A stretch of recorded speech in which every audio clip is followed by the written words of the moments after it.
Okay. Welcome everybody back to the Managing Evidence session. I hope you got a cup of coffee, something to eat, wide awake, ready for next great talk. It's my honor to introduce Dr. Igor Linkoff. Dr. Linkoff leads the Risk and Decision Science team at the U.S. Army Corps of Engineers and is adjunct professor at Carnegie Mellon University. He has managed multiple risk assessments and risk management projects utilizing advanced methods of risk assessment, life cycles assessment, and decision analysis. And today he'll talk to us about beyond the black box, using weight of evidence to transparently integrate data. Thank you very much. It's a pleasure to be here. Just under disclaimer, even though I'm with the US government, I'm here on my own, so it doesn't represent any government position in the US. Well, we heard many good presentations here, and I'm the last speaker in the session, so I will try to kind of summarize what I heard and propose at least way forward on this area of evidence integration and decision making. So this is kind of how I see what's happening. We now live in the world when we moved from even 100 years ago, when we didn't have enough data to make decisions, to complete overwhelming with information. We have more information that we can process. Several speakers reflected on that. Moreover, for regulatory agencies like EFSA, we have emerging technologies. So you have new information coming in the pipeline.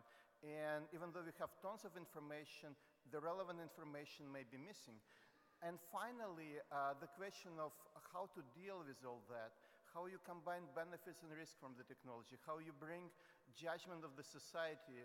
We had Steve's presentation. It's really eye-opening about what general public is thinking, but they're ultimately our clients here. So let me visualize this if it works, but I guess. Okay, so yeah, this is kind of time versus technology emergence, right? You see the technology moving really fast. Data lag behind a little bit, and then ability of regulatory agencies to analyze this data lags behind even farther. So, and it's not going to be changed as long as technology is emerging. So we have these data gaps and regulatory challenges. So now, if you see all these new technologies, you may make different interpretation. You have a lot of data, you need to make interpretation, and often it's what you see is the question. So now, what we do now, this is kind of what I heard today. You can either use judgment. That's what we do traditionally through read across, through expert evaluation, different types of reviews that EFSA and other regulatory agencies do, or you can really look at artificial intelligence that by and large is a black box. You get something in, you get something out, you make conclusion. As a physicist, it's kind of difficult for me to see without thinking what in general can we do, how we model things. And this is like, it was published a few years ago, we tried to think about different types of modeling.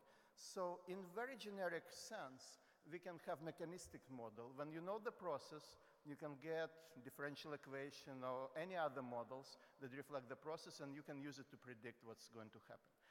Rarely we have that, so then you have statistical model. In statistical model, you pretty much don't really know what's going on, but you know, if you look at human population, somebody tells me I weigh 200 pounds, I can predict really well how the height of this guy or girl, right? We don't really know, we don't have model how people grow and gain weights and height, but we can predict it really well, but you need to have a lot of data. The next level of sophistication, this progression, is Bayesian models. You're progressively getting less and less information about the process, but you're getting judgment. In Bayesian model, you have a connection to the system, and you represent them as a probability. The very next level of sophistication, so to say, from judgment point of view, it's decision models. There you have even less information about the system, but you know what is important for you. You know your system of values. And this is where connection happened to the society. So what we do now, we try to use a lot of statistical data, including artificial intelligence, big data, and things like that. But in reality, by doing that, we often mask judgment and values. We try to hide behind the data and algorithm. So what I heard today, you have kind of property-based model, those kind of connected to physics, more or less, like omics, networks, adverse outcome pathways. And then you have data-driven models, artificial intelligence, computational chemistry, blockchain. So of course, the truth is somewhere in between, and this is what I will try to talk about. So we really need to shift from the idea that we put data in black box of some kind to the idea that this black box should be guided either by process model. We may not understand all details about PBPK models, for example, but we know that these parameters are important, and then we can use big data to get them out of published literature. Or if you don't have process, you can guide the same things through decision analytics model. We really don't know synthetic biology, what it is. It's different. We're propagating information through the environment. We're not propagating mass balance of chemicals, but we know what may be important from a regulatory point of view, and we can drive, again, artificial intelligence algorithm to survey the evidence to get a conclusion. I really don't have time to go through details, but I will present briefly 2 case studies. One is actually what we're working with UCLA on alternative testing strategy. So you have multiple lines of evidence, you have decision model, then you need to figure out which one is better, right? What testing strategy you need to implement. So the way it works in weight of evidence world, you have a very qualitative way to make the judgment based on evidence. You basically just read it and you decide. And then you kind of go through different level of sophistications. In logic model, you create logic model. It's basically what if sentences. If this study has threats and if that study has good control, then you're going to trust it, something like that. But then you have most quantitative models for weight of evidence, including Bayesian and decision models. So what is interesting, we did review of new guidance coming from EPA, EFSA, OECD, and we try to see what they recommend. And I have to say that EFSA really getting close to quantitative evidence integration, which is really good. And in academic literature, you also have a few papers representing different way of doing things. So how it works, I'm talking primarily about quantitative, and for me it's multi-criteria decision analysis. Well, we heard in previous presentation about human-computer interaction and needs to develop models, how humans perceive data and all that. So I work with Josh Gold in Japan, and he studied primate brains and how they integrate the world, so that slide's coming from him. So basically what happened is brain doesn't really solve Schrödinger equation or PBPK equation, right? It's simple algebra. We have different signal, and we weigh them in accordance to our mission or what we need to do. Right, and we kind of, that's, again, I'm not an expert in this, but that's Josh Gold's statement that, it's very simple processes that brain evolved to do when we face with the decision that we need to do something in the face of uncertain and variable information. The best equivalent to that is the field of multi-criteria decision analysis. So what we do, we basically start with what is important for regulators in this case, or for any decision makers to make decision. You start with criteria, then you go through a stage of quantifying each criteria with specific metrics and sub-criteria, so it may be like really long hierarchy. And then what I've done in my work, we move from this traditional decision trees towards risk-based MCDA that encompass more uncertainty analysis, and there are different ways of doing that. So again, this is a paper that we co-authored with Thomas, who is here. We argue that well, you need to generate multiple hypotheses, and when you have a decision framework, you can go through evaluating of this hypothesis and making judgment about weight of evidence. So this is late in the day, I'm not going to tell here, but if you apply this, you can go through, in this case, we went through IATA process that OECD develops, and you can really get score for different testing strategies, and again, based on that, you can do all kinds of information related to uncertainty, sensitivity analysis, and so forth to really get to the conclusion. So the next case study I have to present is about prioritization tools for emerging technologies. We've done several of those, and well, it's sensitive, but all I can say is that we develop it with the idea of multiple stakeholders, but Consumer Product Safety Commission and the US co-author a paper with us that is going to be published soon. So you can guess, I guess. So the problem is if you have multiple products on the market, and if your job is to figure out which products are safer to use that don't require any regulatory oversight versus products that needs to be tested, how are you going to make decision about that? In the US, I guess we have dozens of thousands of products coming to the country each year, and Consumer Product Safety Commission is responsible for testing all of those, and their staff is like 500 people, while Environmental Protection Agency has staff of 18,000 people and responsible only for those that produce in the US. So when I learned about that, I was literally shocked. But anyway, so that's kind of the problem space. So we again develop a structure that really develops scoring system that goes around traditional risk parameters, hazard, exposure, and under exposure you can have life cycle, fade and transport, and product characteristics, and on the hazard you may have physical attribute, chemical attribute. So you basically go through that, and that's what we did. And you develop a tool that allows you, if you know the product, if you know characteristics, it kind of spills out a prioritized list of products.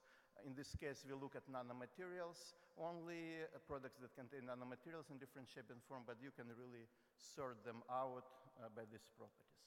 And then because you have a real model, you can test sensitivity with respect to your judgment, and you can test different weighting scenario and things like that. So, well, coming back to where I start. So what data-driven risk governance looks like? That's kind of what we're getting with this session. And for me, governance is in this intersection of risk and benefits. We talk about all these factors, and often a regulatory agency get pushed only on looking at risk.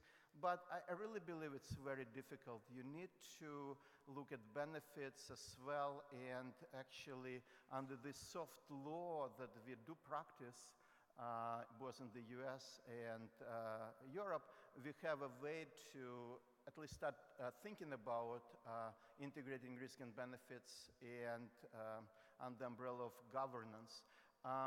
And specifically, I think tool of this comparative multi-criteria evaluation can be used to shift from this traditional risk assessment paradigm when you need to quantify hazard exposure effect, and that risk as a metric of cancer rate or others, to more comparative evaluation when you can say this product is more dangerous than that, and you need to really do more testing here than there. Those decisions that can be made without advanced risk assessment.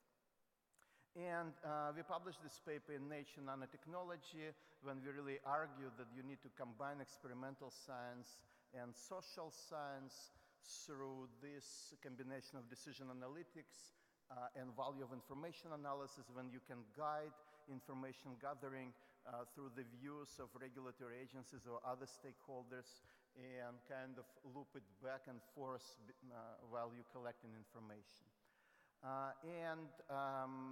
In summary, these tools of decision analytics can be integrated with bottom-up tools of big data risk assessment to provide foundation for doing risk governance.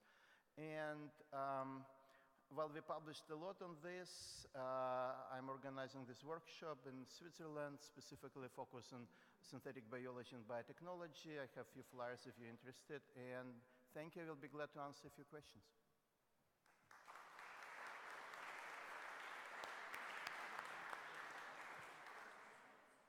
Questions in the audience?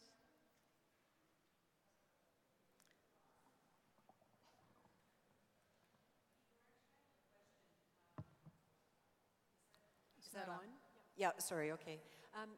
Just my understanding of multi-criteria decision analysis, it certainly contributes to transparency in making a decision, but does it contribute to consistency at all? Well, you can have specific criteria, consistency included, and by consistency you can define it through a series of metrics, whatever you mean by that. And it can be part of your consideration. So the beauty of decision analysis is that it allows to combine whatever is important for decision maker, right? So if consistency is important, you can include it. Of course, we work with you on Bradford Hill criteria. You remember how we parameterize those, but yeah, MCDA can allow us to do that. Yeah, I was thinking more of consistency in the context of if you have one group of experts that goes through the decision-making process and you compare it to another group of experts. I think what you're saying then is if those decision criteria are really carefully spelled out, it should contribute to consistency. So decision maker provide value as if you like to test hypothesis whether left side of this room is different in a set of values from this side of the room, you can do that. You can run the same weighting elicitation and check that hypothesis. Moreover, what we've done a lot, because people don't like to provide their values, we try to develop different scenarios for the values. And for example, Greenpeace, regulators, or industry, they may worry about different factors. They can place the weights, and through decision analysis, you can explicitly visualize their preferences in ultimate selection of alternatives or prioritization of chemicals, right?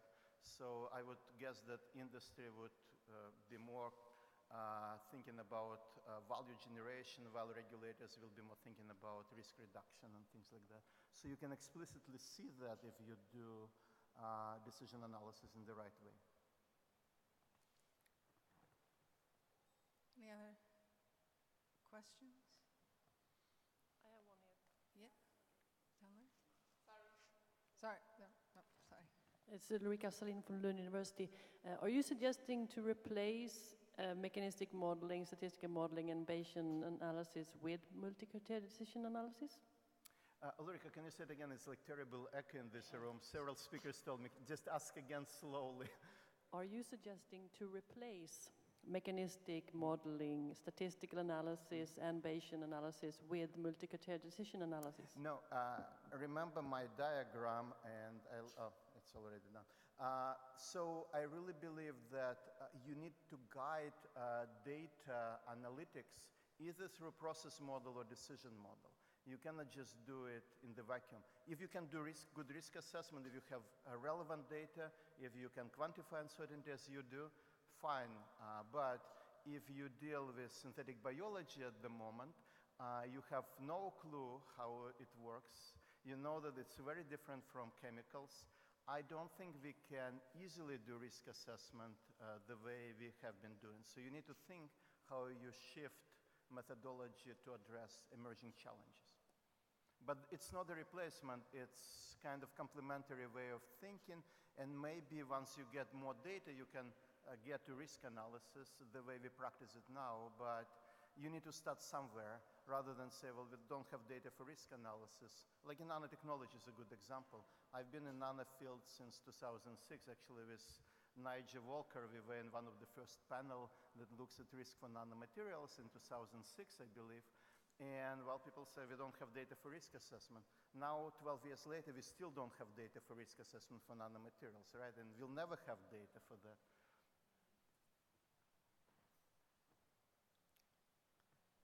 Any other speakers? Questions? Okay, if not, let's thank Dr. Linkoff again.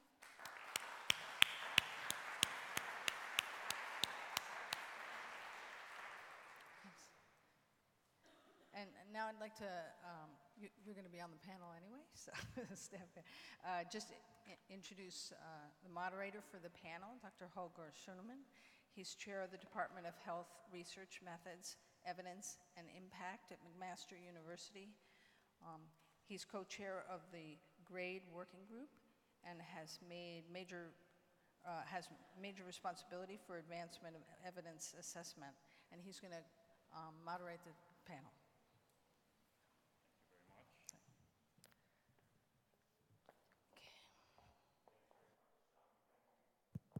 Okay, this microphone is working. Thanks very much for the introduction. Thanks very much for having me. I work at McMaster University, and as panelists are finding a chair, I'll just introduce them real briefly. So those were the volunteers for today's panel session. Thank you very much for indeed volunteering. So we'll try to make this as interactive as possible. And those are the names, so the various doctors. If we can pull up the other slide, I have a disclosure to make. If you can pull up the other slide, then I can make my disclosure. Maybe that's not working. Okay, regardless, I will tell you what is on this other slide. So I co-chair the GRADE Working Group, as has already been mentioned, and that is an international working group that over the past 18 years or so has advanced the science of evidence assessment and making decisions in the context of healthcare questions.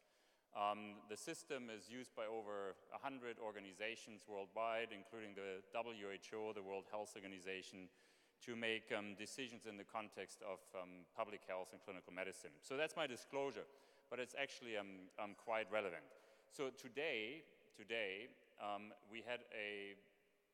we experienced at Potbury a complete view of data integration and managing evidence, really going from policy, the very first talk that we heard, the very first speaker, over psychology to omics, and the various other talks that you have experienced, down to multi-criteria decision analysis. And so we'll try to bring this all together. And as usual, I'm using a Mac computer, an Apple computer. They used to be called Mac, and things always look a little bit different. So much for harmonization of methods. But anyways, so many sources of evidence. We've heard about many sources of evidence, many sources of knowledge, somewhat different probably, and many ways of incorporating this type of evidence. So I'll start with a quote that says, "Everything should be made as simple as it can be, but not simpler." Anybody knows? Yes, it's Einstein's quote. And I will start with the very first question, really, because I think it's highly relevant for what we are talking about. I'm going to ask Thomas to give me his elevator speech on read across. Okay, read across is a data gap filling methodology, which is fully pragmatic. Assume you have a substance for which you lack data, and instead of producing these data, you look into similar chemistry, and you see whether you can extrapolate or better interpolate from these data, saying, I don't need to test, it's clear, this should be shared properties. Great. Okay, and I should have asked the audience, so you are encouraged and indeed entitled to submit questions and comments as we go forward. So same app, they should be appearing here on my iPad. It's an iPad, as you might have them. So the question in that context then is, so it's read across, and it's different kind of chemicals that we are trying to extrapolate data from, perhaps, or bring together. Isn't that an approach for evidence integration in general, where it would not be different chemicals, perhaps, but different types of evidence? I mean, I think we should start with the 10,000-foot perspective, which is that toxicology as such is astonishingly data poor. I mean, I'm a pharmacologist by training. If you see that we spend 1.4 billion to develop a drug in order to know what the substance is actually doing, and then we are still 10 to 20% of the times wrong and have to withdraw it from the market, you see how difficult this is. In toxicology, we are living either with a single test which fits us all, or very often in the absence of tests. If you look of 100,000 substances which are roughly in our products and in daily life, only 10% have any test data in the public.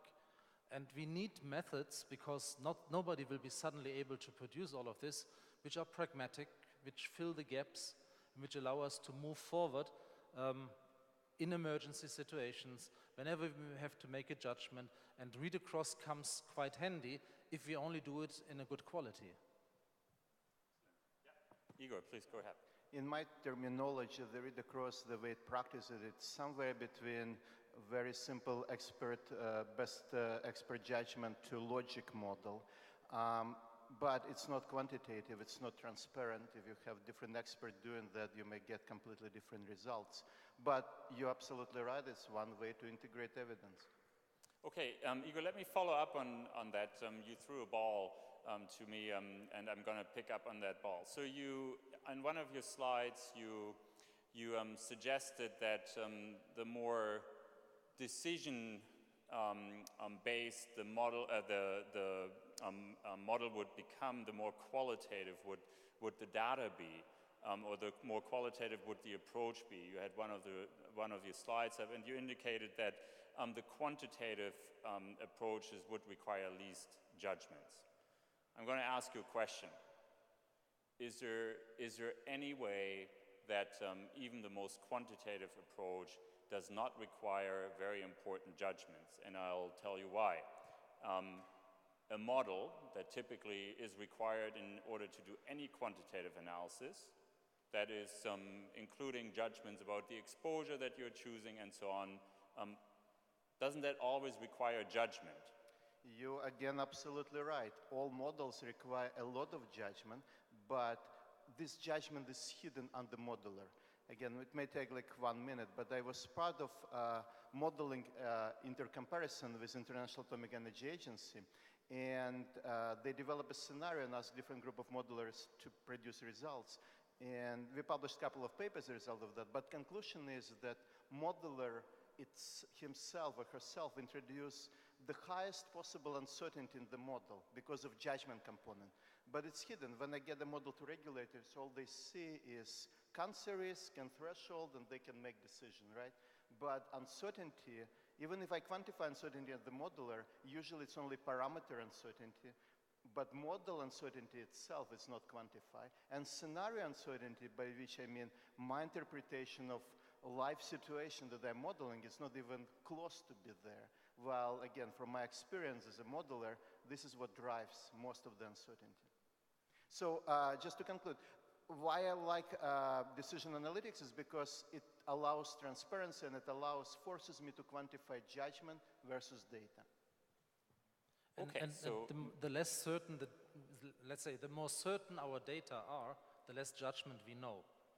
And if we need judgment because we are working in an unclear situation, we need to be transparent about why we do what our judgment is based on. So a method which is read across is the method which needs most judgment because you are most likely wrong.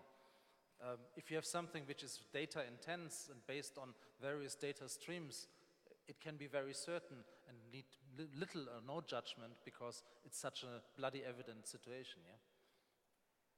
Yeah, I was just going to add that I think all applications are are purpose specific, and so again, it depends on the level of delineation you need. And I also think for read across, you can use a lot of other types of data besides structure. So it is data integration certainly. And again, if it's a priority setting exercise, you may or may not need to analyze the weight of evidence to the same degree. Again, it really depends on what your objective is. So, if you would ask me if I swallow a certain chemical after a read across was done, I would be very dubious. Yeah? But if this is done by an automated read across which has taken into account 100 chemicals which are very similar and comes to a high certainty result because there's no activity cliffs, I would feel very certain about it.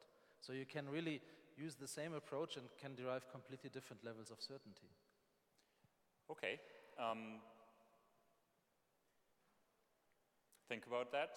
Once again, there are a few questions coming in and I'll return to them. But I wanted to follow up on one of the points that was made.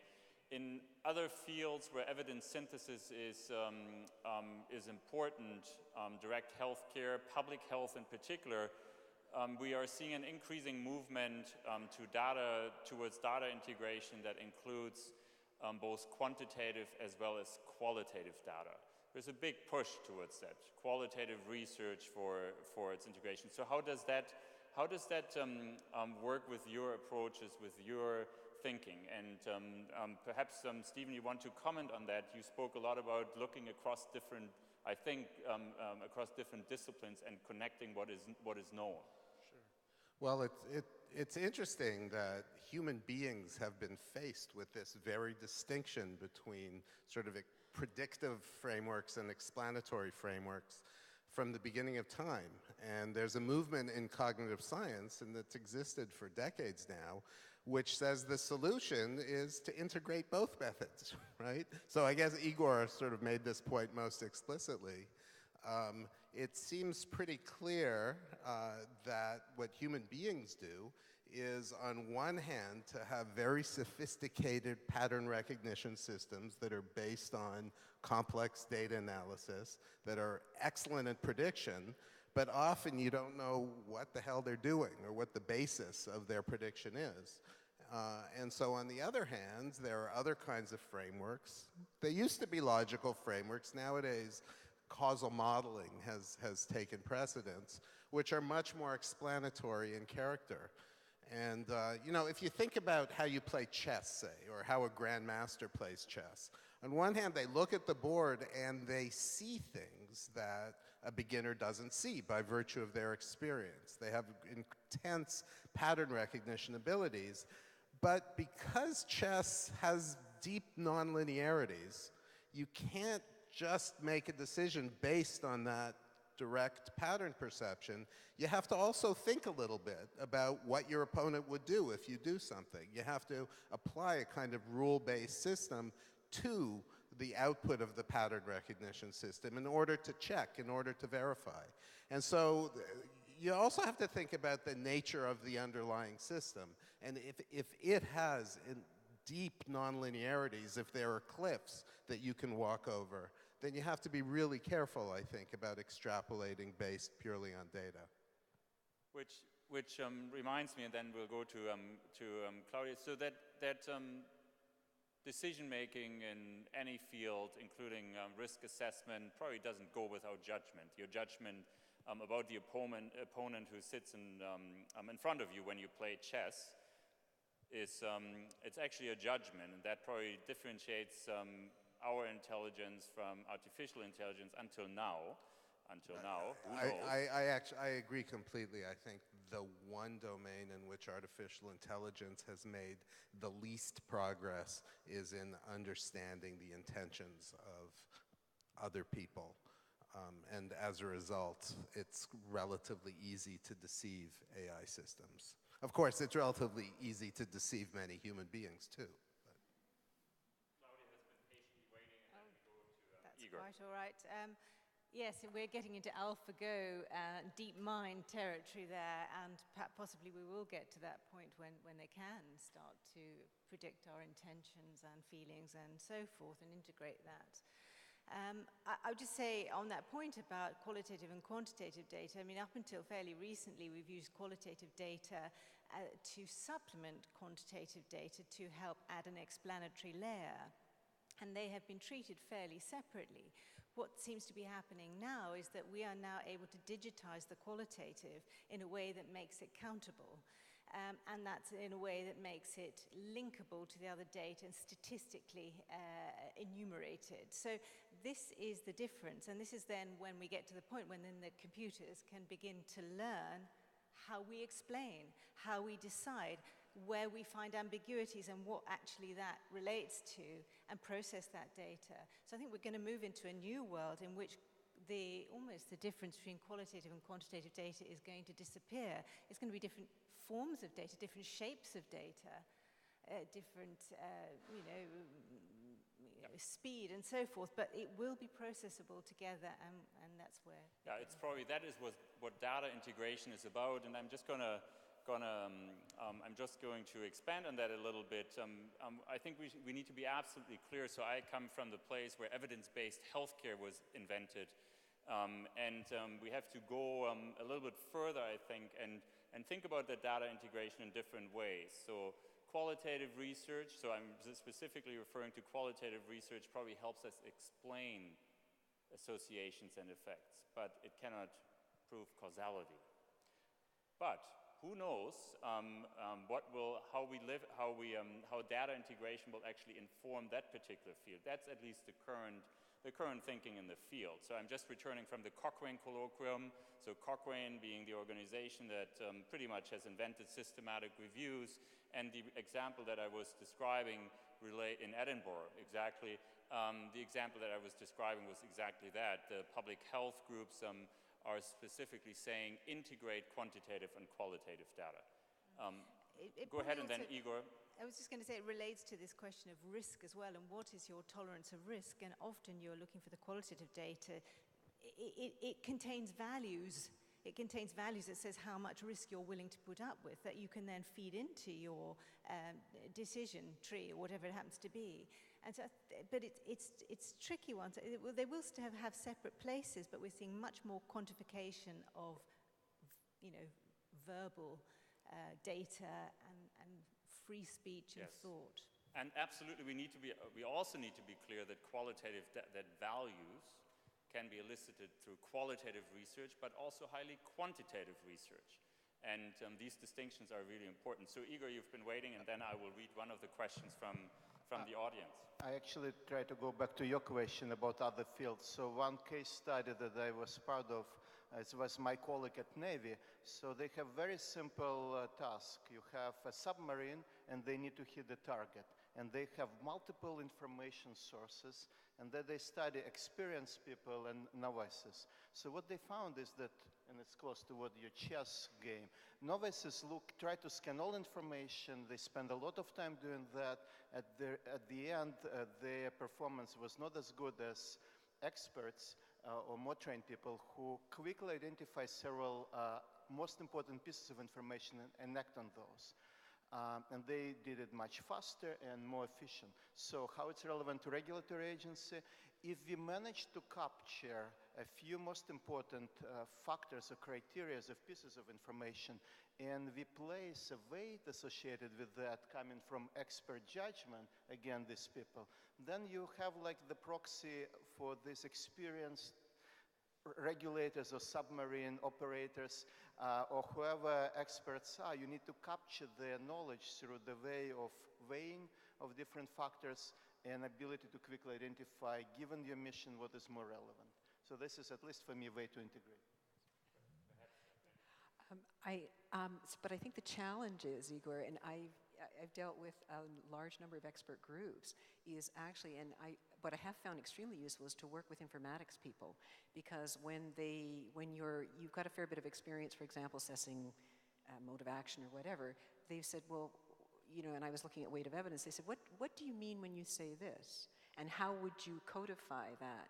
So I think that's the challenge, is actually having experts kind of very clearly codify their expert knowledge so that it can be used by others. And it's not sufficient anymore to go and have a meeting in a room and make some pronouncements that are not codified. So that's the transparency aspect, right? It's the transparency aspect in decision making in particular, and we can come back to that. But it's also a little bit describing the past. That's a situation where the best you could do, have a perfectly trained, very well experienced regulator who identifies the right pieces and takes the decision. But we are moving into a time where suddenly the computer can not only support us in doing so, but where actually can take over and can do better. It was 11 years ago that Deep Blue did beat the first time a world chess champion.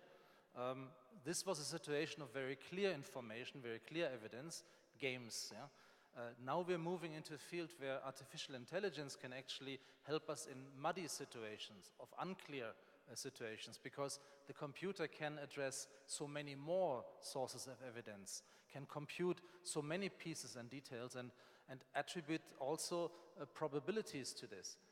So we're really moving into a time where we have to move out of the comfort zone of having the most experienced regulator identifying the pieces to something where we identify criteria, when can we trust the computer. Igor, before you perhaps respond, I wanted to make sure, because it fits into this theme, I wanted to make sure that we reward those who actually are submitting questions. And please go ahead, you should follow up on this conversation and submit more. David Gott asked, do we always need to be quantitative in a fit-for-purpose risk assessment? I think we've answered some of that, but perhaps just a quick to-the-point answer from Betty. Yeah. No. Sometimes we do, and sometimes we don't. There are many, many different types of risk assessments in regulatory applications for many different purposes, and they're done under many different conditions, such as, we need an answer now. You know, and you may or may not have the methodology or the technology on hand to be able to answer it very quickly, quantitatively, and so. And very simple, 20%, or let's say for any hazard we looked at in our big databases, no hazard was more frequent than 20%, which means 80% of the chemicals are negative, and I don't need a quantitative assessment of negative. What we need to establish is trust in the negatives that we can actually stop. Because the positives are no problem anyway, we could handle this precautionarily, and we can just trust the positive results. Can I just briefly say one thing? You know, if you're talking about disease, then generally that's something you simply want to minimize, and that's clear. But there are lots of domains where there's a real lack of clarity. I mean, I guess this was the point that was just made in part. So if you're talking about nutrition, theories of nutrition seem to be changing every 5 minutes, right? And every expert has a different theory. And in fact, my values about nutrition have changed about, you know, once every 18 months or so, depending on which book I've read recently. So the construction of values in that domain and in so many other domains is really a moving target. And we have to keep that in mind. And one of the problems with pure database techniques is that they can have a kind of rigidity to the extent they're making assumptions about what our goals are. Oh, that's great, and I wonder what the audience may think, but nutrition is obviously a very complicated field because establishing causality becomes almost impossible. Doing randomized experiments is extremely complicated. We hear about cohort studies being published every day that make it to the news, and people change their behavior on that basis without any appropriate causality there. So it is actually one of the most complicated fields where the weighing of evidence, or better, the integration of evidence and assessing the certainty in that evidence, which we haven't talked much about until now in terms of its complexity, becomes extremely important. Claudia, it seemed like you wanted to comment. Please go ahead. No, you've just come back from the Cochrane colloquium and be very familiar, like most other people here, with the evidence pyramid. And clearly, we have to resort to opinion sometimes, or best, expert judgment when the data are sparse. And when there are more data, clearly we can rely a bit more on the numbers and the algorithms. But, I think that's the difficulty, and I think presumably in the future we'll be able to fill in the blanks a little bit more than we're able to now because of other data that's sort of circulating around and may have implications for the question that we are asking, which may not be available in the randomized controlled trial literature, for example. But I think those are we have to sort of acknowledge that sometimes we don't know and we have to go on our feelings. Yeah, we have to go on our feeling, or the way that I like to characterize it, it's there's different types of evidence, different types of facts. Expert opinion is an interpretation of this evidence. and expressing a judgment about that evidence. That evidence may be the single case that you've seen, it may be the toxicology study, it may be something else, but opinion is always based on some facts. We are maybe somewhat biased or very biased in interpreting these facts, but that's typically what opinion is. So, Igor, and then we'll have more questions from the audience, that some of them very specific. Just rephrasing what you said, we're dealing with two things. One is expert judgment, which is a proxy for truth that we cannot discover yet through the model. But another is values. Values are inherent in our societal function. And this is why machines, they may be used as a proxy for technical judgment, but for values you need to enter it in the system.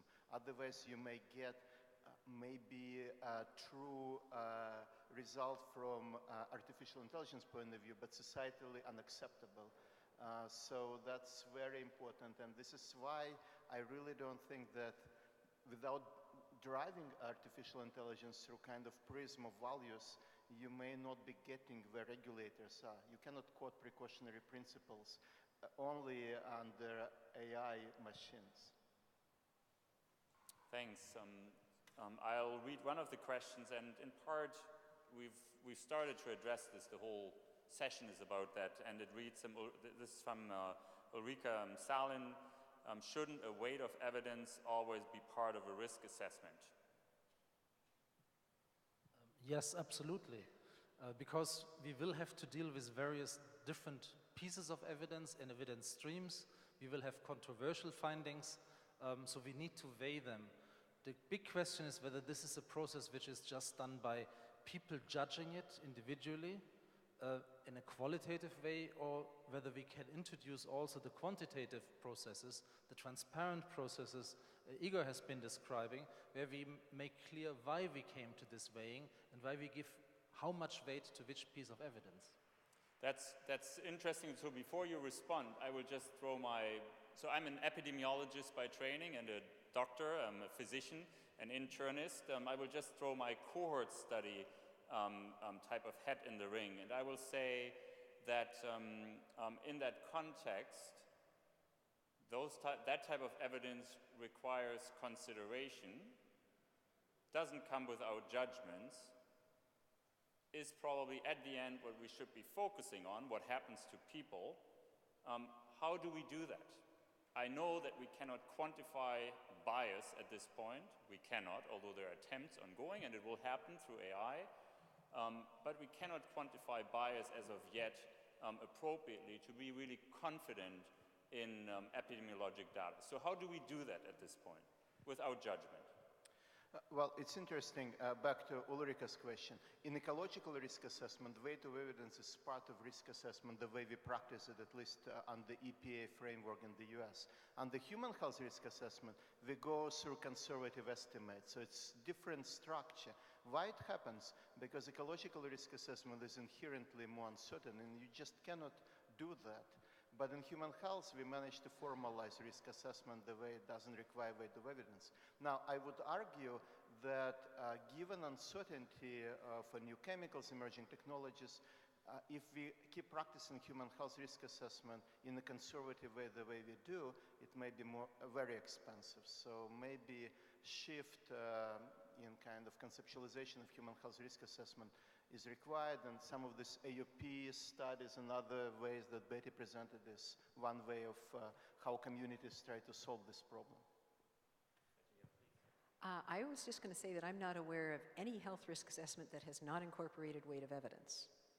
So whether the problem formulation is an emergency kind of situation where you have limited amounts of information to put together, you will be looking at multiple lines of evidence and you will be weighing them.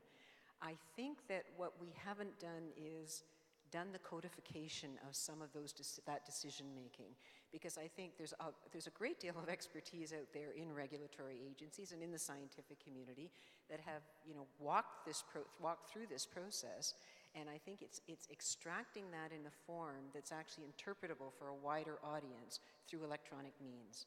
Because I just don't think it can be done simply based on pattern recognition. So it's how you incorporate that expert knowledge, and it's fairly experienced expert knowledge in a sufficient form that it's usable and that it's sufficiently simple. It's not overly complex, and it can be qualitative or it can be quantitative. Okay, thank you.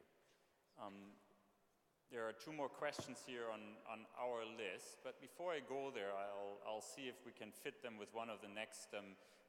If you could switch back to my scribbles, that would be great. Yes. So before I go to these other two questions, I'll see if we can fit them in with one of the upcoming themes, perhaps. So we heard a lot about real-world data.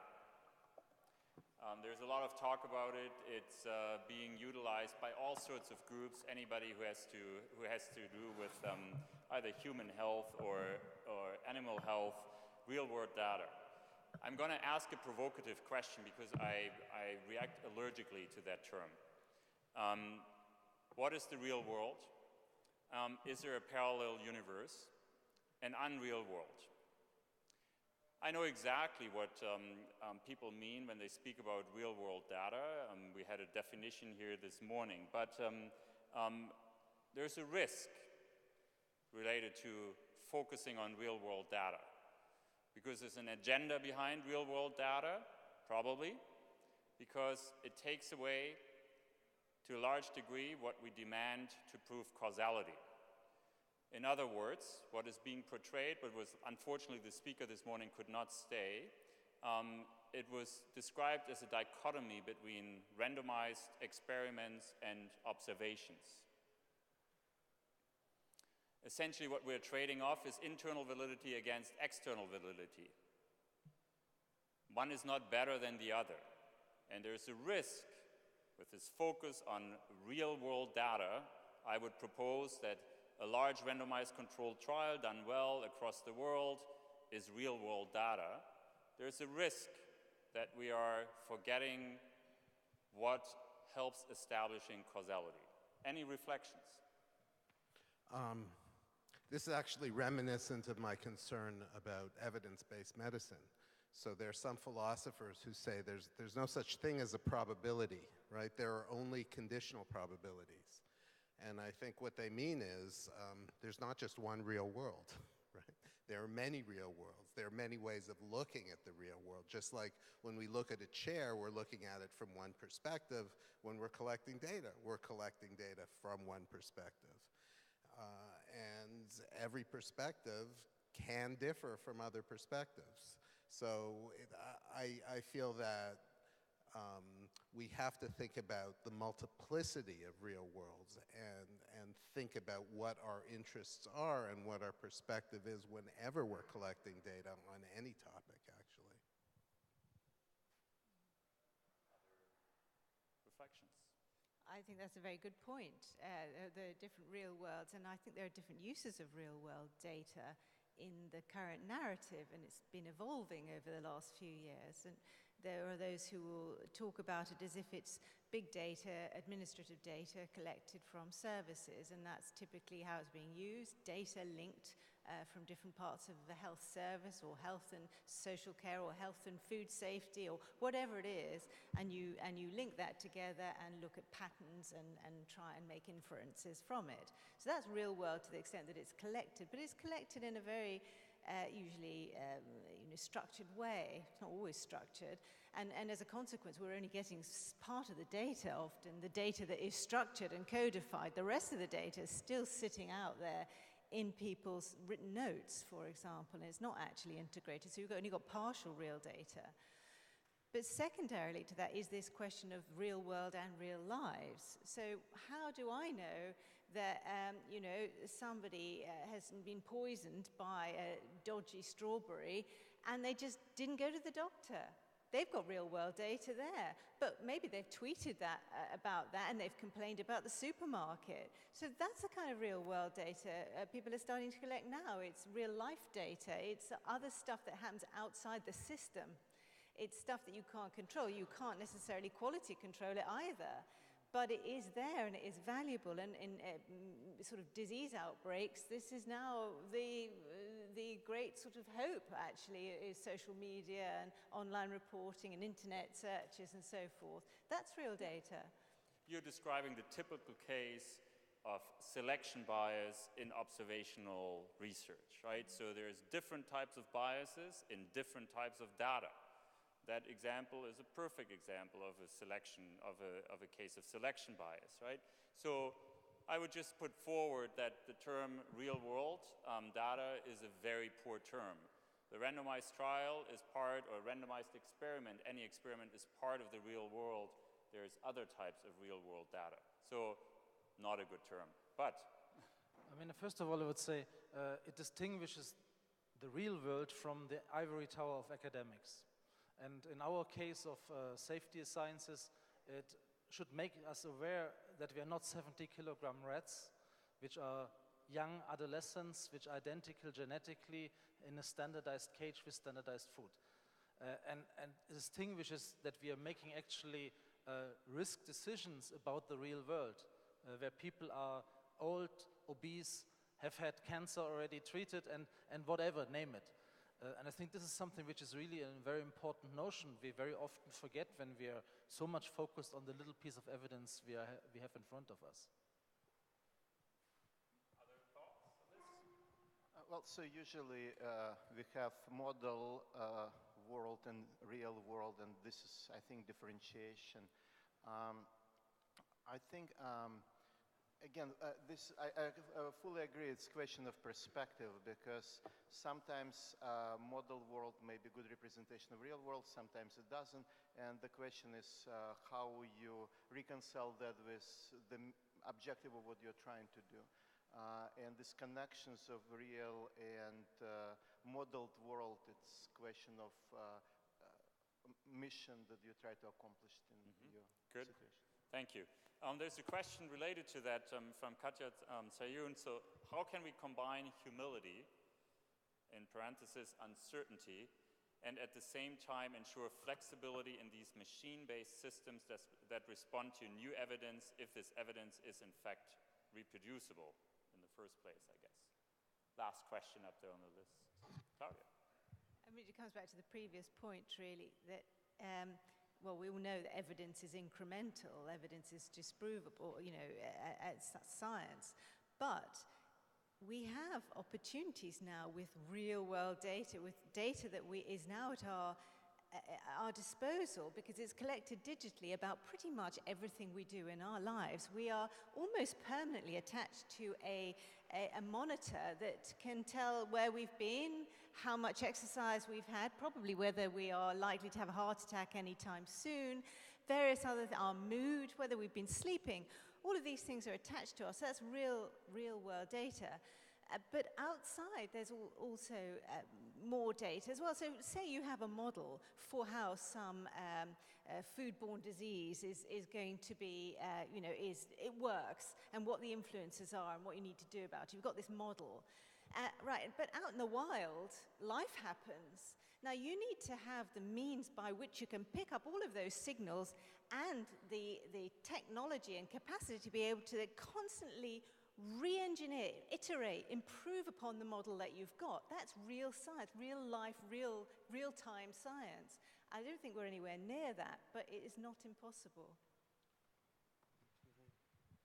Can I just nitpick the premise of the question for a moment? I don't think humility and uncertainty really are the same at all. There are two different sources of lack of precision in thinking.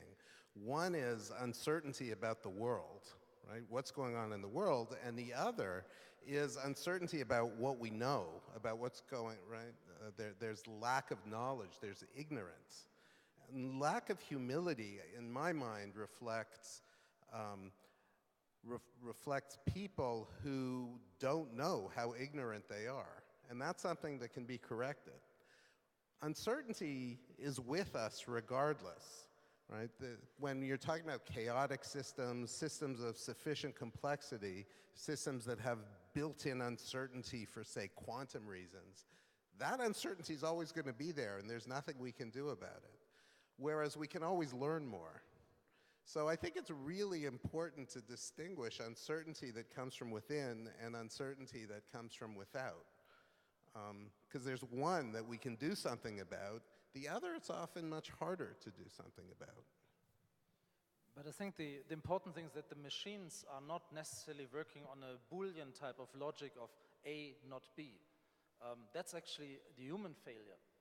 We want, this is a carcinogen, this is not a carcinogen. In order to do so, we add safety factors that we are likely not making a mistake. The machines allow us to move to something which is much more a probabilistic risk assessment, which says there's only 10% probability of this is a carcinogen. Then you can decide on this basis whether this is safe enough for a household cleaner or for baby food. And this is the type of thing we have to move to. So I think that actually machines with their ability to support us with such type of estimates are humanizing the decisions. They're allowing us to deal with the gray zone. Let me ask you a provocative question, and maybe you want to answer it. Well, but I just want to say, okay. that, Thomas, that's absolutely dependent on the data going in. Yeah. And the problem, of course, we can use machines now to develop a probabilistic estimate based on the cancer data. So, and normally that's, that can be done. If the requirement for the risk assessment is that be done, it is done. But it's absolutely dependent on the data that you have on hand. You can't just generate without the base. You can't generate a quantifiable estimate that's of any value if you don't have the data. We always use the analogy, a meteorologist predicting weather and saying there's a 40% chance of rain tomorrow with a confidence interval from 39 to 41%, but we have no idea what we are talking about.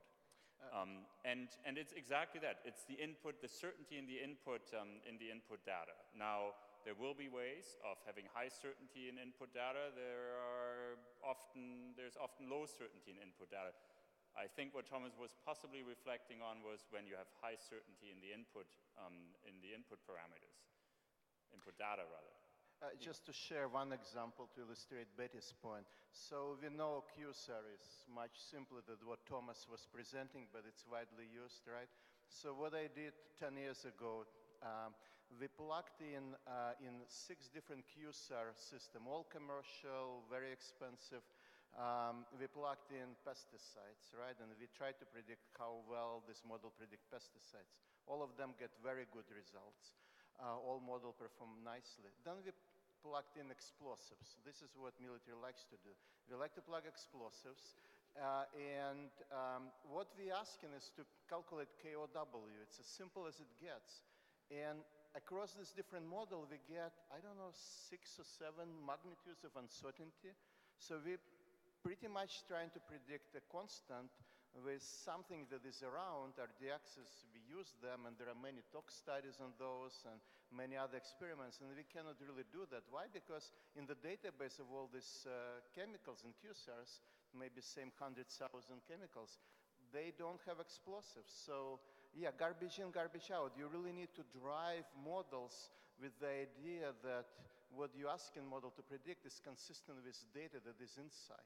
So I appreciate Thomas' excitement, but I think it should be an extra step that tells what exactly you're predicting.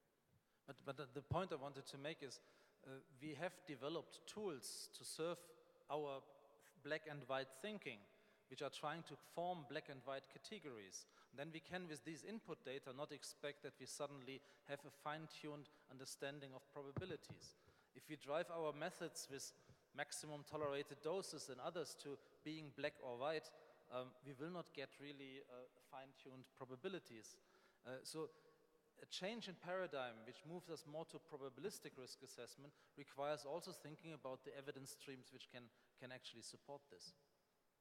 Yes, go ahead. Yeah, I'm going to come back to QSAR. So a number of years ago when we had to do the categorization program in Canada, we had to look at all of the available QSAR models. And we did it intelligently.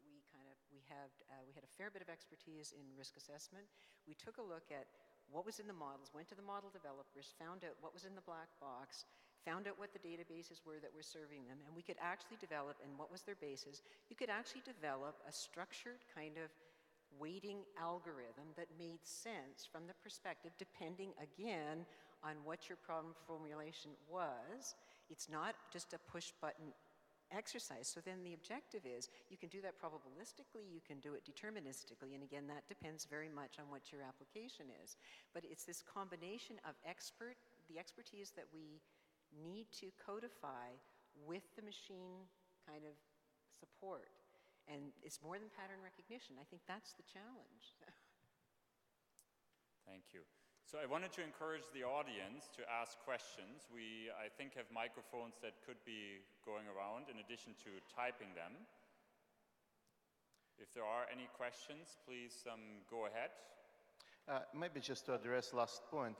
In all models, we have this confidence metrics. And if you have statistical model, you can calculate confidence. Once we get to AI world, there are no proxy for confidence. And as a regulator, when you do this, you have no idea whether the data set is relevant, whether prediction, even if you get probability band, whether it's relevant to the problem. So I think adding this kind of decision algorithm on top of that would allow to at least have some metrics that close to confidence on what you're getting out. Because from AI, you always get an answer, right? No matter what you do, you always get number out, but what are you going to do with that? How much of trust you have? That's the problem. So I wanted to come back to that particular issue. We're talking to a large degree about issues around causality, right? So predictions that are being made, can we actually trust them? Are they causal, or is there a real relation? And we heard quite a bit about the Bradford Hill criteria that were mentioned on a number of occasions today, and here they are. Those are the Bradford Hill criteria to look at causality that I think most people in the audience have probably at some point or the other heard about. I will shift the conversation a little bit because we've heard also about that to a large degree, and that is I'm interested in talking about biological plausibility, which is a criterion in the Bradford Hill list of criteria. Obviously, all of those criteria are taken together to establish causality, and Betty in particular was talking about that. So I'm going to ask you, what is biological plausibility, and should it be part of a causality framework? Absolutely. I used the term mechanistic validation for this because I believe that we have to get out of this problem of validating our new tools by comparing them to the old ones, essentially the animal tests, because then we can never become better. We can only approximate this. So also the things I showed this morning are just reproducing animal data and predicting what the animal would have done. If we want to go further, we will not suddenly have human data raining on us that we can compare to human outcomes. But the thing we can do is ask, do our models reflect the key mechanisms of pathophysiology? And if they do so, they are mechanistically valid. They're giving us information which is important. We can ask whether we identify the prototypic substance which interfere with these mechanisms. And this is giving us biological plausibility, which is just another word for this, for me at least. For mechanistic, mechanistic validity and biologic plausibility are, for me, more or less the same in my understanding. Okay, all right, okay. I like the first part. Yes, Betty, and then okay. Stephen. Yeah, I mean, biological plausibility is principle in my mind, certainly. And I mean, when we're looking at mode of action or adverse outcome pathways, it's the consideration that's ranked highest. And we may be talking about the same thing, actually, because they're probably using different words. But essentially, it's the extent to which we know the pathway, for example, the extent to which it's been documented, the extent to which it's been accepted in therapeutic medicine, the extent to which it's been used for. It's just really well known that what we're describing as an adverse outcome pathway, this pathway is extremely well documented. Is it biologically plausible? Absolutely, because we know if we do intervention, you know, that we can predict the pathway. We can do experiments and kind of, you know, disturb particular key event relationships and understand what's going to happen. That's biological plausibility. We can use that description of biology to consider biological plausibility in epidemiological studies. So it's absolutely critical. Again, I don't know how you codify that exactly, but. So can I just make the point that it depends in some sense? So I'm sure in the domains which Thomas and Becky study, there's no question that biological plausibility is a good thing. There are other domains, and I assume there are domains that EFSA is very concerned about, like health, for instance, in which it's not quite so obvious that biological plausibility is necessary or even that helpful.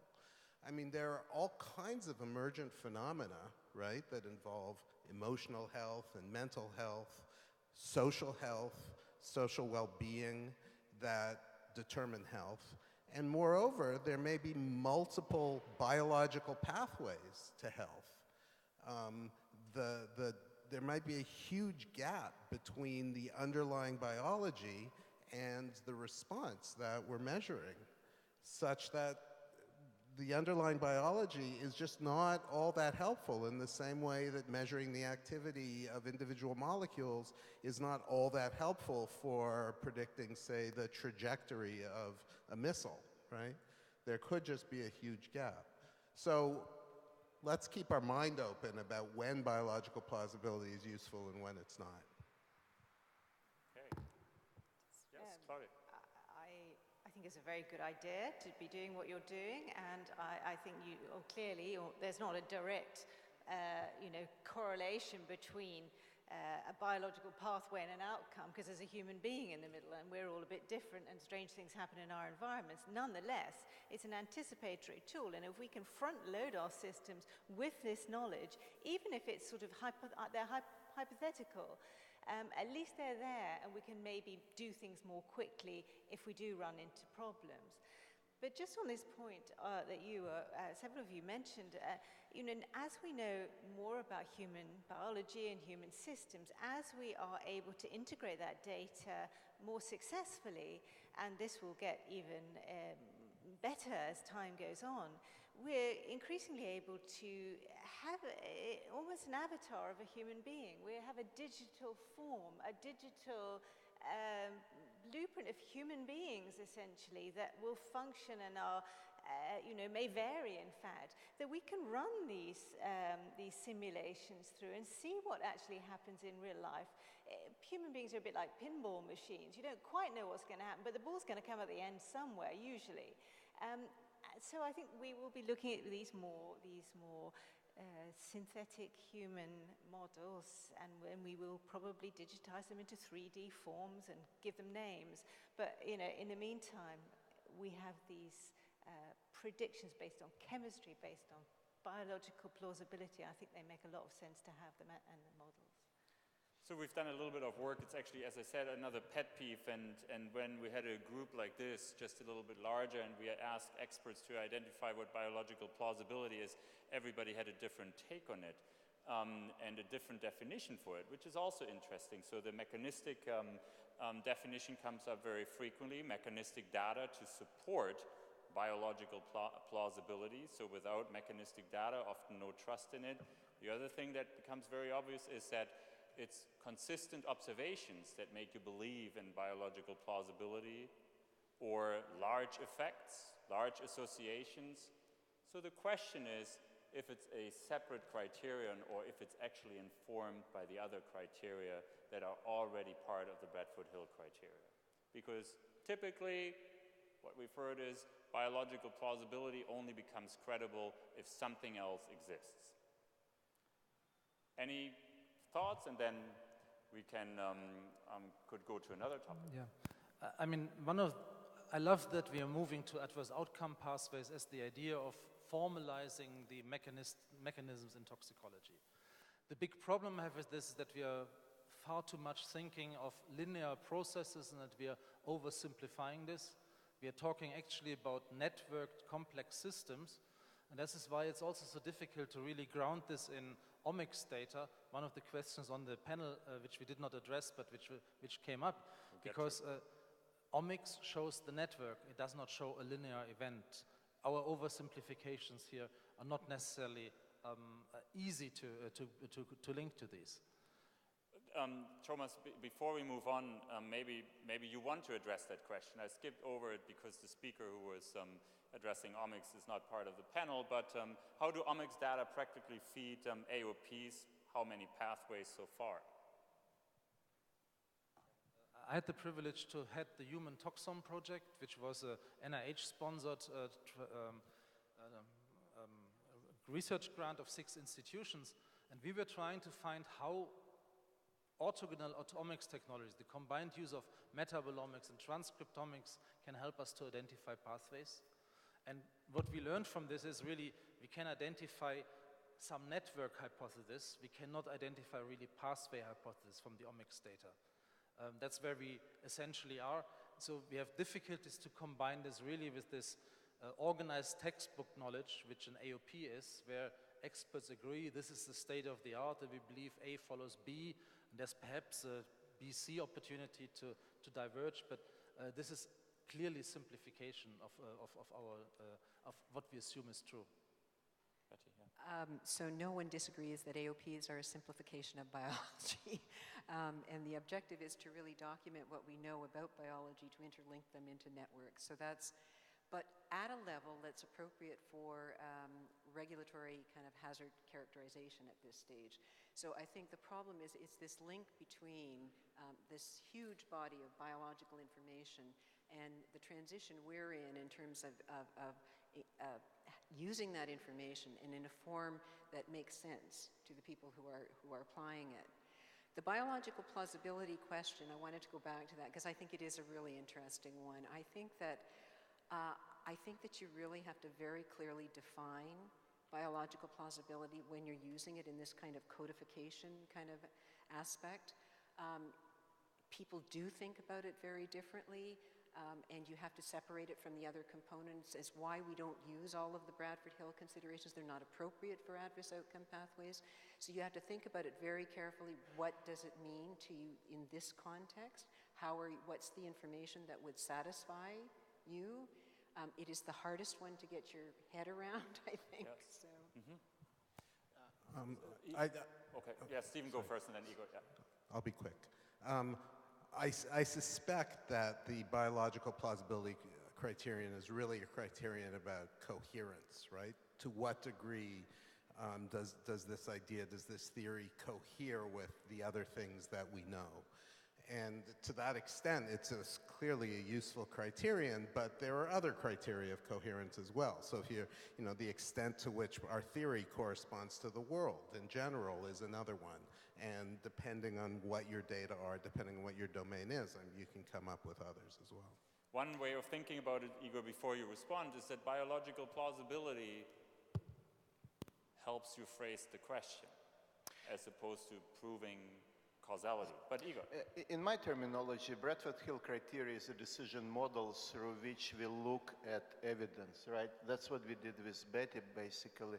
We quantify Bradford Hill criteria as a decision model, and we look at different data sets to really figure out whether they are relevant or not, and you have weights associated with each Bradford Hill criterion. As Steve and Betty was saying, sometimes it's very important criteria, sometimes it's not so important criteria, and it depends on the problem that you're trying to solve. I just wanted to comment, it reminds me very much of the discussion over guidelines-based medicine, evidence-based guidelines, which are based on the best available population-based evidence, and precision medicine, which is a very different beast altogether, where all this omics is becoming much more important, and so your best fit model or your best of breed prediction will not necessarily apply equally to everybody, and it gets very complicated at that point. And I'm not sure if we've got to that, whether these conversations are being had in the context of food safety, but I'm sure they are. Well, food safety probably at some point will relate to precision, maybe not medicine, but precision public health or something around that. Precision public health, for sure. And I would just say, under those circumstances, Precision medicine, precision public health is typically related to very large effects. That's what differentiates one individuum from another one. Therefore, probably fits with the criteria, strength of the association. So, food for thought, talking about food, or food safety. Any questions from the audience? I had a particular question and follow-up out of interest. I do believe that the topic of fake medications, fake medicine is extremely important. It's probably, is it an issue in food? Probably, right? So I was going to ask Claudia if you can expand on that example that you showed in your presentation. There were two examples, obviously. One was the fake medications example, and the foodborne illness example, and the blockchain technology. So how does that work? How does the blockchain technology really help you with, for instance, identifying an index case or some salad that carries salmonella or something else? They're slightly different for the fake products and the hazardous products, although obviously fake products can be hazardous. With the fake products, particularly when it's a packeted product, it's very much linked to your use of tools which allow you to pick up a barcode or an implanted device of some kind that sends off a signal to the blockchain. And if that's not there, then clearly, you know, that's potentially a fake product. Or if the QR code doesn't match, that's a fake product. These are not really beyond everybody's ken. I'm sure people have seen similar things. The benefit of it, of course, now is that it is this decentralized, consensus-based, verified, secure network into which this data goes. It's not just on the back of a thing and then you phone up a number and you reach Nestle or your local Nestle operator. It's a much bigger deal, and it can be tracked through the food chain, if you like, or the supply chain. So that allows you then to work out who's done the faking, where's the sneaky switch gone into place. I mentioned also other types of food that are faked in the sense that they're substituted, so that would be beef that's not really Aberdeen Angus or fish that's not really cod. That's harder to do, and that's why they're looking at these both genetic markers and these isotopic markers, particularly for plants, obviously, where there's been a switch. And those can be then put onto the blockchain, and again, you can track that through. Now, clearly these things are, you know, human beings are in the chain as well, and human beings are sneaky, and human beings can also fake the blockchain. So these things are not as completely foolproof as they would like you to believe, but they make things a heck of a lot harder. Now, when it comes to the lettuces and the local produce that might have something like E. coli in it, that's a different matter. That's everybody is signed up to being part of this verified system, so that it's in your own interest as a farmer or any kind of food producer to know something's gone wrong, because you want to deal with it, because you don't want to lose business, you know, forever. So you want to know, and also you want to get the business from the supermarket, whoever is buying your products, and you have to comply. Henceforth, it is an instrument for compliance with regulation. So you're complying with the rules of the organization. Now, the advantage of that is that every step in the process is tracked. So if you have someone sick from your dodgy lettuce, you know, you don't have to sort of shut down the entire lettuce industry. You can quickly work out, well, according to the way it's being portrayed in the literature, in the media just now, very quickly, within a couple of seconds, work out which farm that came from. And potentially on which day, and maybe then you could link that with which workers were in. And do you have someone that doesn't wash their hands very often? Could be them, which is where we link this to issues like people analytics, which is another topic I'm researching at the moment. And so this provides much more rapid support. And to answer your tweet earlier, obviously, the quicker you do it, the less people get sick. So that's got to be a result. Well, I wish to spend more time on kind of negative side of blockchain, because we just published a paper about the risk of blockchain technology, and basically conclusion is that it's difficult to find good uses. I think it's great technology to solve problems that we don't know about yet. So basically your example with strawberry producers, yeah, it's great to know where strawberry comes from, but this goes against the whole trading.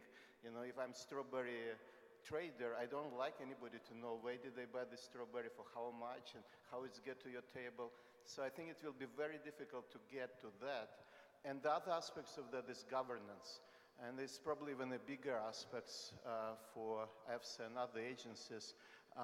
The problem is that blockchain technology developed with the idea that you cannot really control it.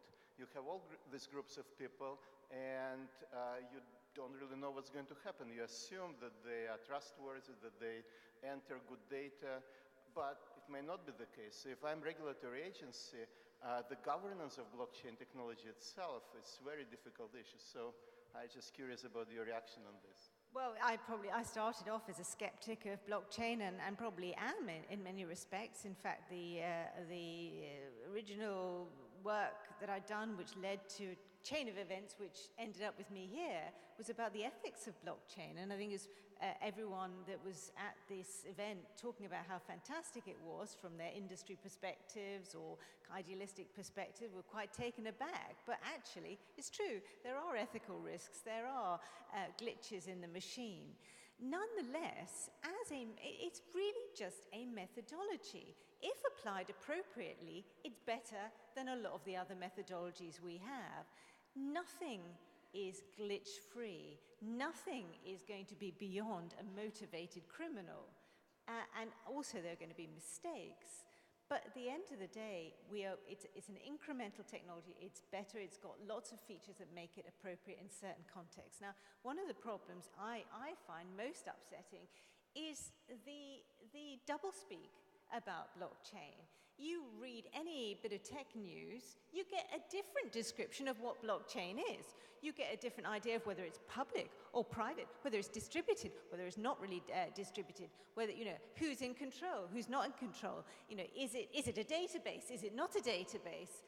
Nobody really knows. Now, the purists believe that it's not a blockchain unless it's an open, democratized, decentralized, anonymized network, okay? And then it's not a blockchain. So that would cut out pretty much every industry definition and all of these big vendors that tell you they've got a blockchain.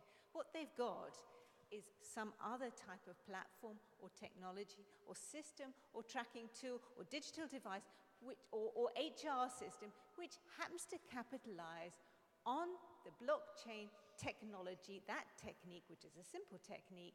Well, it's not simple, but once you figure it out, it's pretty straightforward in your mind. It's like a relay race with a baton, and every time you pass the baton, the baton gets squashed into something new and passed on, but you've still got the residue of the old baton in it. So it's a bit like that. The point of the matter is we are still up there on the top of the hype cycle. The cases of use are not proven, but many of the pilots, and particularly in the food industry, are giving grounds for optimism, and also in certain parts of other fraud susceptible. In particular by consumers. We'll possibly get back to that, but there's one question. That's a different thing. Yes, that's the other question.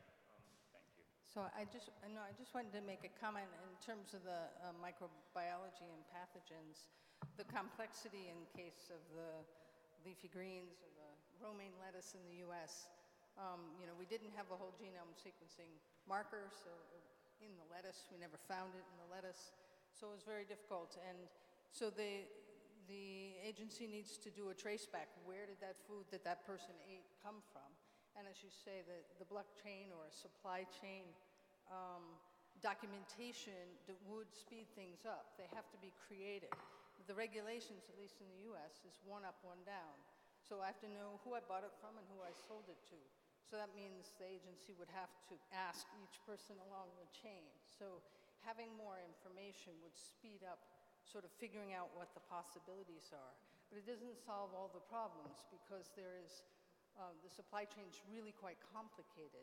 So you can have 150 different suppliers and then they mix all that lettuce in the same batch and shred it all, and now you don't know which farm it came from. You'll never know which farm. So I do think it doesn't solve all your problems, but I think the idea of tracking more of that supply chain would help speed up outbreak investigations.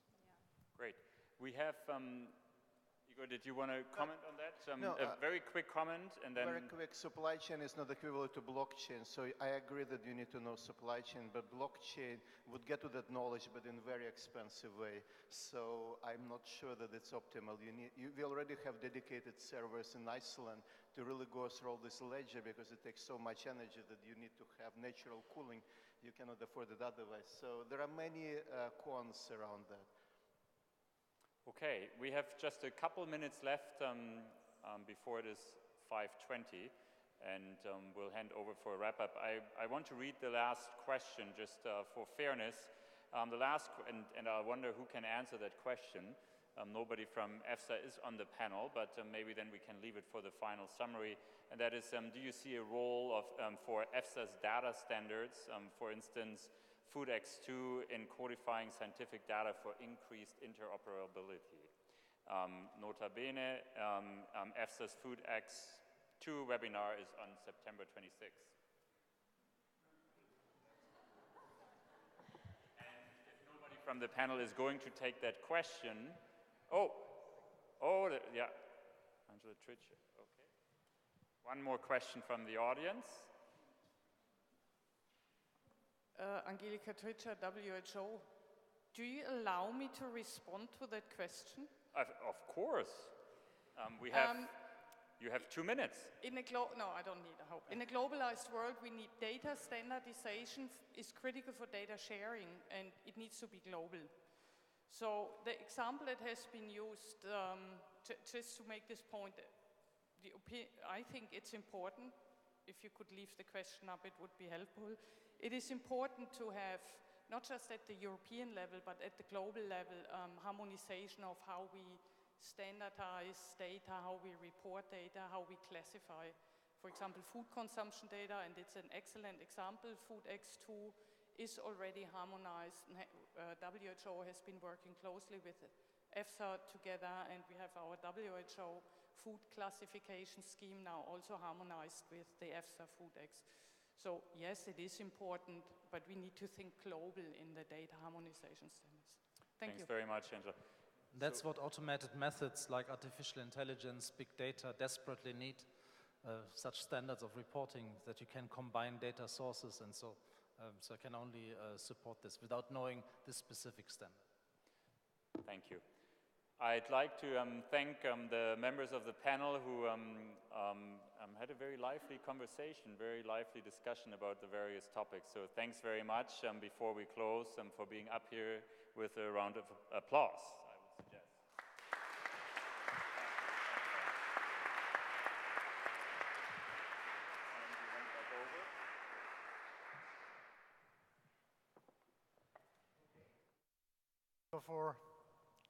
Thanks, Volker, for leading this panel.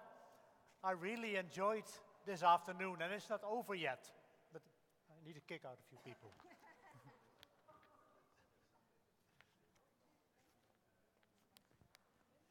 Okay, I really enjoyed this afternoon.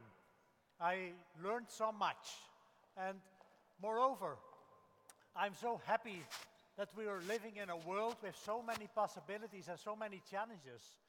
And when preparing my final presentation, I will take not more than 10 minutes, so don't worry. I thought back when I started first at university in 1976. It's a long time ago, 42 years ago. And I came to the university and we were talking with other students and said, well, yes, we heard about computers and what are these things? We're probably already too old at the age of 18 that computers would do something. No way near. I'm so happy to see where we are now. And I'm even more wondering, where will we end in the nearby future? So there is so many things to do. So I will not tell everything I don't know, but I'm really looking forward to it. What we did today, what we did this afternoon and this morning, we took a very broad look at all of the aspects addressing evidence management.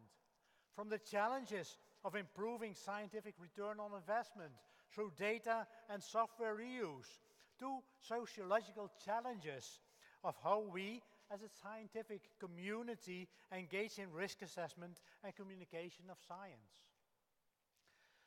We must recover from the stark realization that we might understand much less than we think, and that our scientific ideologies must be more modest. There's so much more to discover.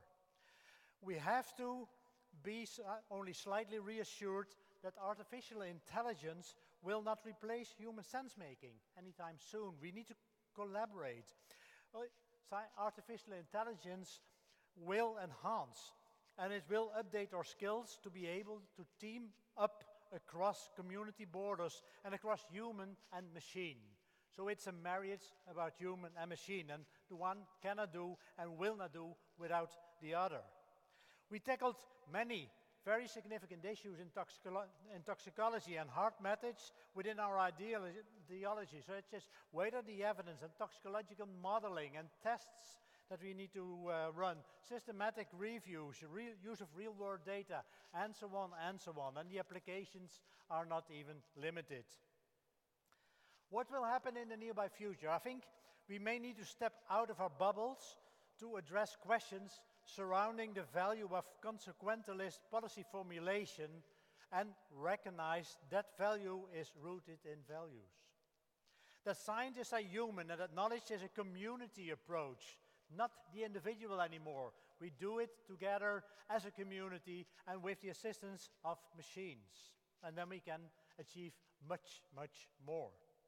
For this, we will have to expand and connect and engage also with a mistrustful public. Today, we took stock of the latest advances in real-world use of big data, genomics, epigenomics, translatomics, and so on, connected with nutrition, informatics, chemistry, biology, and other fields of study. They are all connected and interconnected, and then thereby we can achieve much more. We learned that ensuring interoperability, metadata management, and large data analysis is not only a technological problem, but also a cultural one. We need to open our eyes to see that it is a concerted activity between humans and machines. We broadened our view on the importance of tackling values in a much more horizontal approach. Participation is key to trust and efficiency, and making connections across all the disciplines and between the scientific community and other pools of knowledge, such as those in the non-scientific public, rich pools of local and cultural expertise that can inform our risk assessment and our risk management. The first speak this morning, Dr. Madeline already reminded us that we can bring a horse to the water, but we can never make it to drink. Also, translating that into the science, we are at the water. We are at the ocean. There's an abundance of water there, but we need to start drinking. As such, there's so many buzzwords that I would say we can remember and take out of this afternoon. What is it? Data, it's evidence, it's use, it's reuse, trust, or maybe taking it back to the Tuesday morning, trustworthiness in the data. The technology that speeds up, big data, connections, blockchains, they have their possibilities. Open access, very much at the heart of EFSA, open up our data, open up our methods, and let we share with the world. And I learned this afternoon that's also even more secure. I was also happily surprised that in some areas, machines are already able to take over from the real testing. So the gold standard in toxicological testing is not such golden anymore. The machines perform better. For that purpose, we had to sacrifice quite a few animals. I know, but it is happening. As such, I would like to close this session now, looking forward already to maybe 3 years ahead of now to the next session with more data, with more information, with more achievements, and also seeing what the challenges that we have identified today in the genomics, in the mathematics that we need to, in the interpretation, the collaboration between humans and machine will have brought, because it will go very, very fast, and even faster than in the past years. To this end, I thank everybody that participated in this event today. The speakers, very, very eloquent speakers, I like them. The audience, because without an audience we cannot do. My co-chair, Jane, Holger, leading the panel discussion. My EFSA colleagues that prepared for this meeting. I know that a lot of energy went into the program, devising it into such a way that we can get something out. And we will get something out because in maybe half a year or now we publish the proceedings of this session together with all the others. At this stage, I would say I close this session, but it's not over for you because there's much more science to be seen, because the poster sessions will be presented from 1 minute from now in the main hall, and tomorrow morning there's the closing session of the conference, and that's all I have to say. Thank you for your attention and have a good night.